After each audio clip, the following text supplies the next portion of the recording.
শরীয়তপুরের স্বাস্থ্যবিধি উপেক্ষা করে হেলিকপ্টারে বিয়ের মাধ্যমে জনসমাগম করায় বরপক্ষকে 50,000 টাকা জরিমানা করা হয়েছে। সকালে সদর উপজেলা নির্বাহী কর্মকর্তা মনদীপ ঘড়াই বরের পরিবারকে এ অর্থদণ্ড দেন। পুলিশ জানায়, শুক্রবার জেলা সদরের নতুন হাট এলাকার জাহাঙ্গীর সর্দারের ছেলে সাগর আহমেদের সঙ্গে ব্রাহ্মণবাড়িয়ার নবীনগরের করিম খন্দকারের মেয়ে কাউনান খন্দকারের বিয়ে হয়। সোমবার সকালে ব্রাহ্মণবাড়িয়া থেকে কনে নিয়ে হেলিকপ্টারে শরীয়তপুরে আসেন বর। এ সময় হেলিকপ্টার দেখতে হাজারো মানুষ স্বাস্থ্যবিধি উপেক্ষা করে ভিড় করেন। পরে পালকিতে করে বরকনেকে নেওয়ার সময় শত শত মানুষ ব্যান্ড পার্টি নিয়ে উৎসব করে।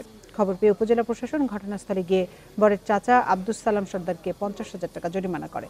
পাশাপাশি এ ধরনের কাজ থেকে বিরত থাকতে পরিবারকে সতর্ক করা হয়।